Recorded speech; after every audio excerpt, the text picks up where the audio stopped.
वहां पर इकट्ठे भी हुए थे। बड़ी खबर आपको बता दें, इस वक्त की श्रद्धा हत्याकांड से बड़ी खबर जुड़ी आ रही है।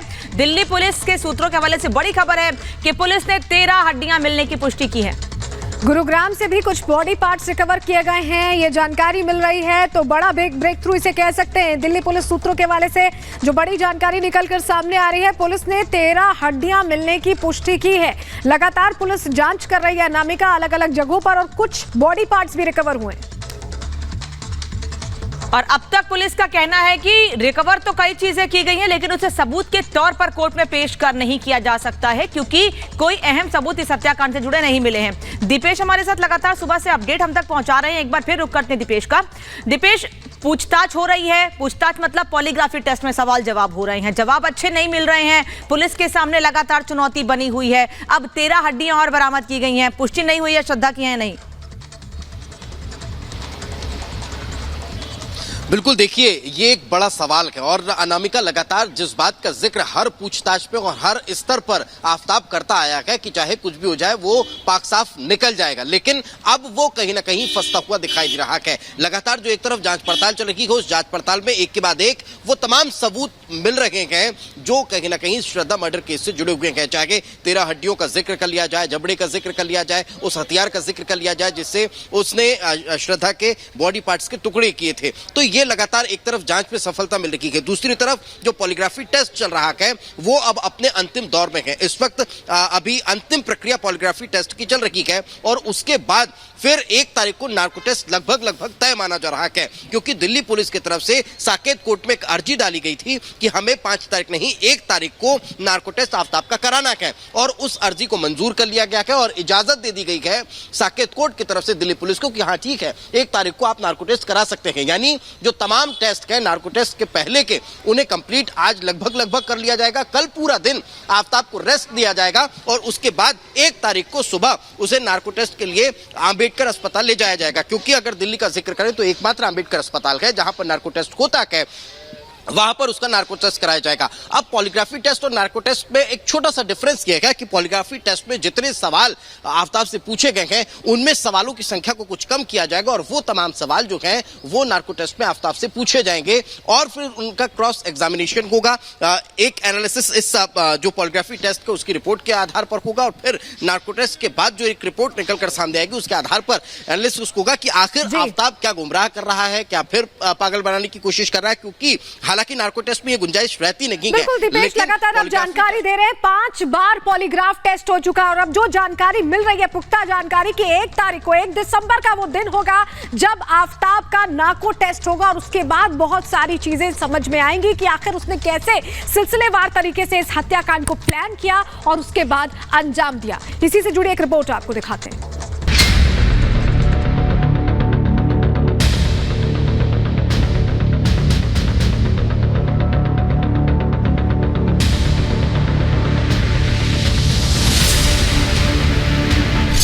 अब सच उगलेगा आफताब। 1 दिसंबर को होगा नार्को। 35 टुकड़ों का देगा सुराग। श्रद्धा को टुकड़े टुकड़े कर आफताब बेफिक्र था।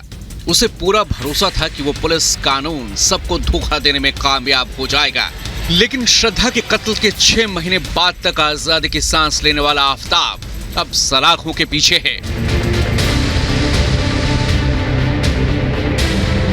तिहाड़ जेल में उसके गुनाहों का हिसाब किताब हो रहा है।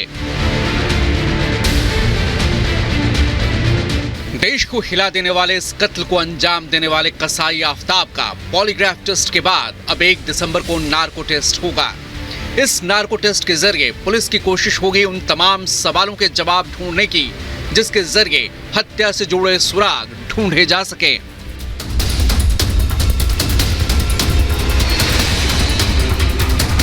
पॉलीग्राफ टेस्ट में अब तक पूछे गए अहम सवालों की बात करें तो श्रद्धा के शव के टुकड़े करने का फैसला क्यों किया, शव के टुकड़ों को इस तरफ फेंकने का फैसला क्यों, शव के टुकड़े करने के लिए कितने हथियारों का इस्तेमाल किया, श्रद्धा की हत्या के बाद उसके शव के टुकड़े कहां-कहां फेंके। फिलहाल पुलिस को जिन सुरागों की तलाश है उनमें श्रद्धा का सिर, बॉडी के सारे टुकड़े और इनकी डीएनए रिपोर्ट, श्रद्धा के कपड़े जो कत्ल के वक्त पहने गए थे और श्रद्धा का मोबाइल। यानी ना तो अभी सभी सुराग पुलिस के हाथ लगे हैं, ना ही पॉलीग्राफ टेस्ट में सभी सवालों के जवाब अभी मिले हैं।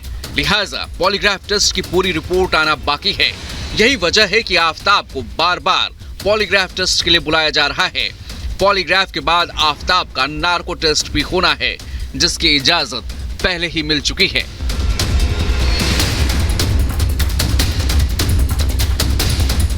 Bureau report, Republic Bharat. और दिल्ली पुलिस को बड़ी कामयाबी मिली है। बता दें आपको कि दिल्ली पुलिस को आफताब के फ्लैट और जंगल से हथियार मिले हैं और अब सीएफएसएल से ये पता चल पाएगा कि आखिर शव के टुकड़े किससे किए गए हैं। हथियार बरामद किए हैं दिल्ली पुलिस ने। बड़ी कामयाबी दिल्ली पुलिस को मिली है। लेकिन क्या जिस आरी का जिक्र लगातार किया जा रहा है, क्या वो आरी पुलिस को मिल पाई है, ये सवाल लगातार बना हुआ है। दिल्ली पुलिस को हथियार मिले हैं, पुलिस को जंगल से हथियार मिले हैं और आफताब के फ्लैट से भी कुछ हथियार बरामद किए गए हैं। और सीएफएसएल से ही ये पता चलेगा कि श्रद्धा के शव के 35 टुकड़े करने में किस हथियार का इस्तेमाल किया गया। तो 12 नवंबर को जब से आफताब को गिरफ्तार किया है श्रद्धा के मर्डर के केस में, लगातार पुलिस अलग अलग जगहों पर तफ्तीश करे, दिल्ली से लेकर मुंबई, इसके अलावा अलग अलग राज्यों में जहां जहां आफताब गया, जहां जहां उसने प्लानिंग की, तमाम जगह साक्ष्य जुटाए जा रहे हैं। और जो जानकारी मिल रही है, इतने साक्ष्य जुट चुके हैं जिससे कि आफताब पर कानूनी शिकंजा कसा जा सके। तो क्या है वो सबूत जो अब आफताब के लिए मुसीबत खड़ी करने वाले हैं, इस रिपोर्ट के जरिए आपको दिखाते हैं।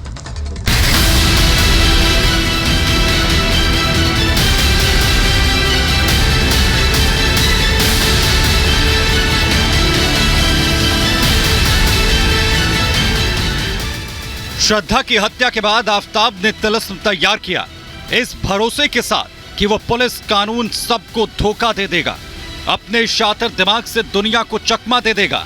लेकिन अब उसका तिलिस्म टूट रहा है।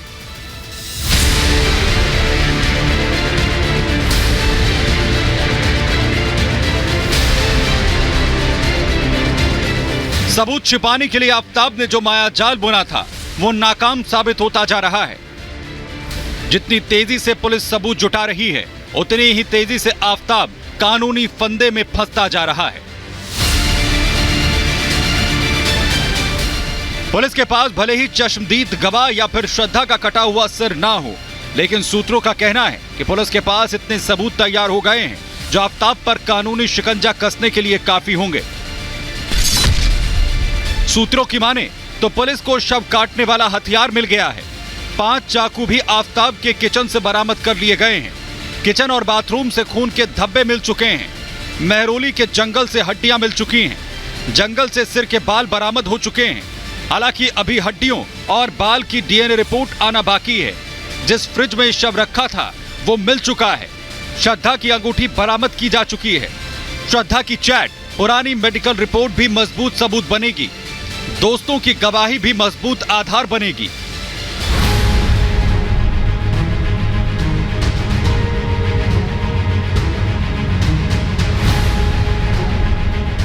बचे हुए सबूतों की तलाश में जुटी पुलिस को नार्को टेस्ट से भी बहुत उम्मीद है। माना जा रहा है कि नार्को टेस्ट से न केवल हत्या का असली सच सामने आएगा, बल्कि पुलिस छिपे हुए सबूतों के भी बेहद करीब पहुंच जाएगी, जिन सबूतों की पुलिस को तलाश है। श्रद्धा के खून से सने कपड़े अभी तक नहीं मिले हैं, ना ही पुलिस को श्रद्धा का सिर मिला है। श्रद्धा का मोबाइल भी बरामद करना बाकी है। आफताब का पुराना मोबाइल भी नहीं मिला है। माना जा रहा है कि 1 दिसंबर या उसके बाद आफताब का नार्को टेस्ट होगा और हर उस राज से पर्दा उठने की उम्मीद है जो अभी तक आफताब पुलिस से छिपा रहा है। हर उस झूठ के बेपर्दा होने की उम्मीद है जिससे आफताब पुलिस को छका रहा है। Bureau report, Republic Bharat.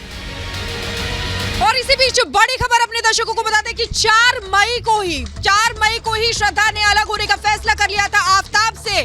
बड़ी खबर आपको बता दें इसी तरीके से 18 मई जब श्रद्धा का कत्ल कर दिया गया, लेकिन बड़ी खबर जो आ रही है वो ये कि 4 मई को ही श्रद्धा ने आफताब से अलग होने का फैसला कर लिया था और यही बात आफताब को नागवार गुजरी।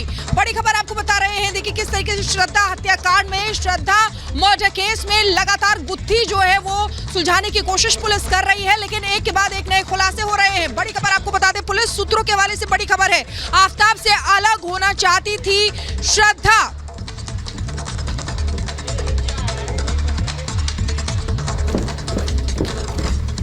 तो 4 मई को ही फैसला कर लिया गया था श्रद्धा की तरफ से कि आफताब से अलग होना है, और यही बात आफताब को नागवार गुजरी।